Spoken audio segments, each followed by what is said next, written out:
اور چوتھا اس کو عرش کا سایہ نصیب ہوگا.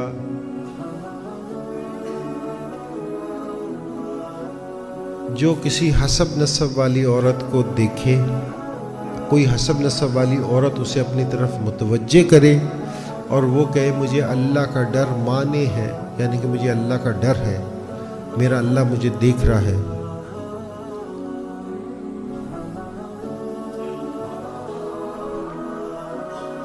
تو جو ساروں سے پہلے اس کا ثواب ہے نا، وہ جسم کسی حسب نسب والی عورت، خوبصورت عورت کو دیکھ کے کوئی آدمی ویسے ہی اپنی نظر نیچی کر لے نا، اللہ اس کے اس عمل پہ سارے گناہ معاف فرما دیتے. تو یہ نظروں کی حفاظت کرنا کیسا ہے. اور آج مسلمان کیا کہہ رہے ہیں کہ جو کو ایجوکیشن ہے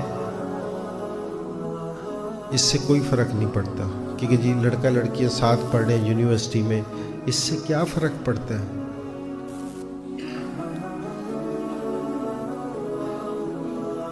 میں نے اپنے بیٹے کو اسکول سے اٹھایا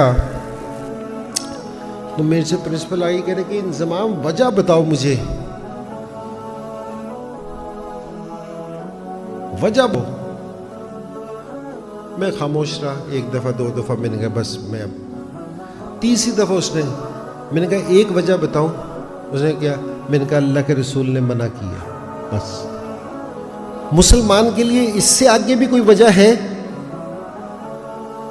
کہ بھی اللہ کے رسول نے منع کیا، ہم کس طرح کر سکتے ہیں؟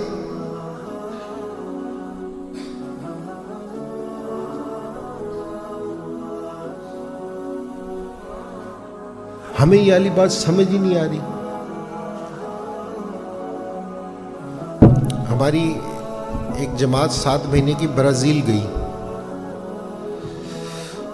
تو برازیل میں نا میں نے بھی اس جماعت کے ساتھ 40 دن لگائے. تو پہلی مسجد میں جس ٹائم برازیل کی پہنچے نا، پہلی مسجد میں تو اس میں کتے بیٹھے تھے مسجد کے اندر.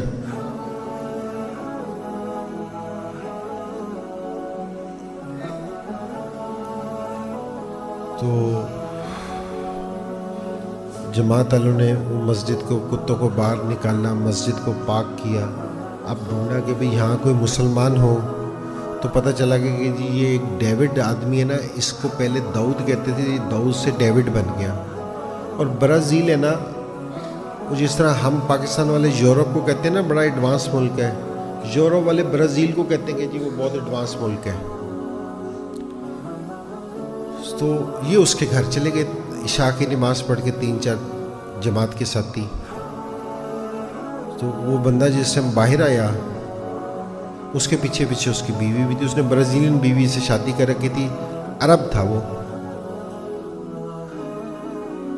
تو اس کی بیوی نے ان سے پوچھا کہ یہ کون لوگ ہیں؟ اس نے کہا یہ مسلمان ہیں. اس نے کہا وہ تو تم بھی ہو. انہوں نے کہا نہیں یہ سچ مچ کے مسلمان ہیں. اچھا. اس نے کہا کہ یہ پاکستان سے تمہارے سے یہ علی کیا بات کرنے آئے ہیں؟ اس نے کہا یہ مجھے دعوت دینے آئے ہیں. اس نے کہا یہ اتنی دور سے تمہیں دعوت دینے آئے ہیں؟ اس نے کہا ہاں. اس نے کہا میں بھی سنوں گی.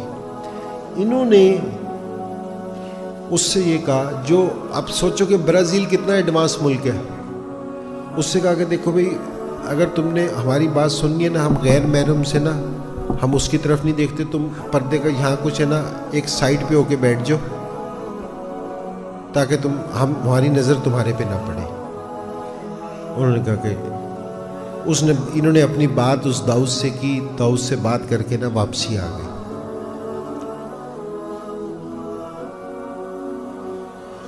یہ صبح ہے نا داؤد ہے نا فجر کی نماز میں نا کیک بنا کے لے کے آیا.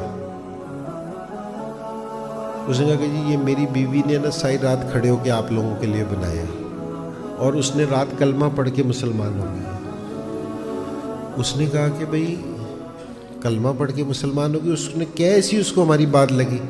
اس نے کہا اس نے پہلی دفعہ ایسے مرد دیکھے جس نے ان کو دیکھ کے نگاہ نیچی کر لی. اللہ کے رسول کی ایک سنت کو زندہ کرو نا تو غیر مسلم مسلمان ہو جاتے ہیں. اور آج مسلمانوں کے دل پہ ہے نا مسلمانوں کے دل پہ اثر نہیں ہوتا. وہ کہتے کہ نہیں کوئی بات نہیں, کوئی ایجوکیشن ہے تو کیا اس میں کیا ہے. ارے بھائی اللہ کے رسول نے منع کیا ہے. تو بھائی اپنی نظروں کی حفاظت, پہلے بھی کہتا کہ نظروں کی حفاظت کریں. یہ نظر ہے نا, یہ ساری برائی کی جڑ ہے.